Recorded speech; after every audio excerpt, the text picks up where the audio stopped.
Hello and welcome to Cyber Root Cause. In cybersecurity, how do we move from just reacting to attacks to proactively defending our systems? The answer is a structured approach to risk management. Many professional organizations rely on established framework, and one of the most respected is from NIST. In this video, we will walk through the core ideas of risk management framework to show you how to think about and manage risk like a pro. So let's get started. Now, what is risk management? So before we break down what an individual risk is, let's define the overall practice. Risk management is the formal process an organization uses to protect itself. It is not a one-time fix, but a continuous cycle of identifying potential dangers, understanding how serious they are, deciding what to do about them, and then constantly keeping an eye on the situation. Think of it as the strategic playbook for your entire cyber defense program.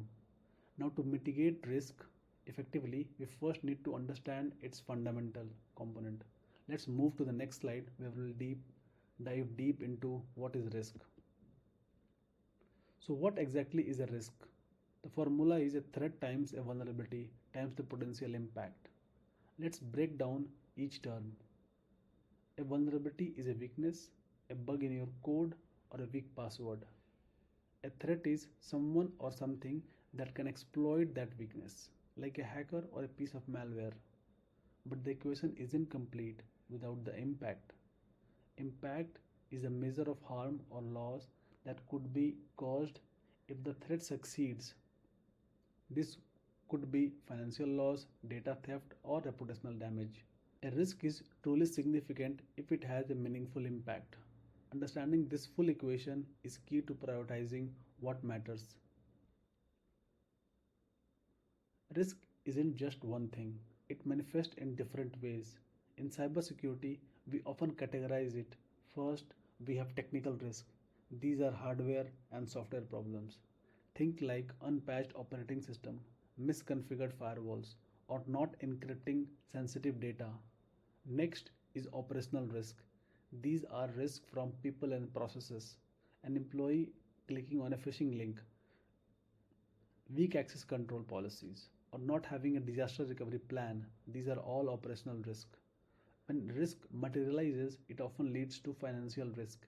This is the direct monetary loss, the cost of responding to a breach, regulatory fines like from GDPR, and lost revenue from downtime. And finally, there is reputational risk. This can be the most damaging of all. When you have a data breach, customers lose trust in your brand. That trust is incredibly hard to win back. Now, the risk management framework is a detailed multi-step process that formalizes this practice.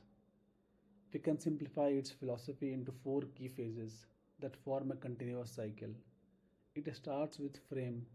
This is the strategic part where an organization decides its risk tolerance. Next, we assess. This is a tactical discovery phase where you identify specific threats and vulnerabilities. Once you assess, you respond. This is where you take action.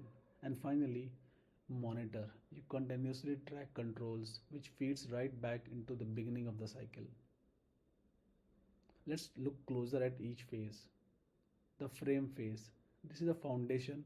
Before you can manage risk, you have to define what risky means to your organization. This involves defining your risk appetite, the amount and type of risk you are willing to accept to achieve your goal. A hospital will have a very different risk appetite for patient data than a gaming company might for user high score. This phase ensures your security efforts align with your actual business objective. Next, assess and respond. The assess and respond phase are where the action happens. In the assess phase, you get into the weeds. You run vulnerability scan, conduct penetration test, perform analysis to determine likelihood and impact of a bad event. Now, respond is where we take action and implement controls like deploying a WAF for an application or enforcing strong passwords. And last is monitor phase. The digital world is constantly changing.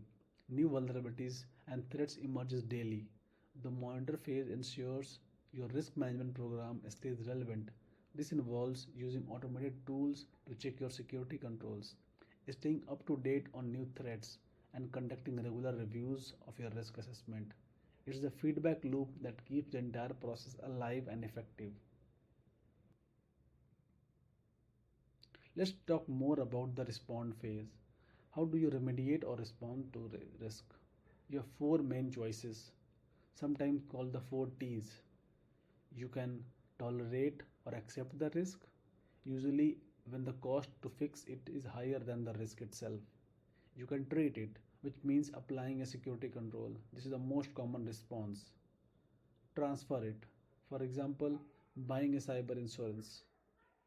Or you can terminate it, which means avoiding the risk by stopping the activity that causes it. Let's quickly recap what we have discussed so far.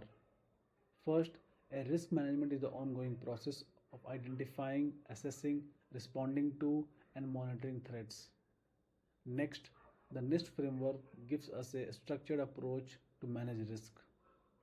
Third, your response will be always one of the four T's: tolerate, treat, transfer, or terminate. And finally, that's this is a cycle, it never stops. Understanding this framework moves you from simply buying security controls to intelligently managing security risk. And that concludes our today's topic.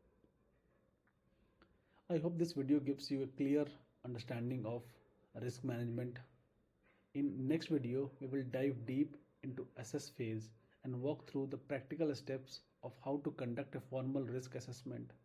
If you learned something today, please hit that like button, subscribe, and turn on the notification so you do not miss the next video. Thanks for watching.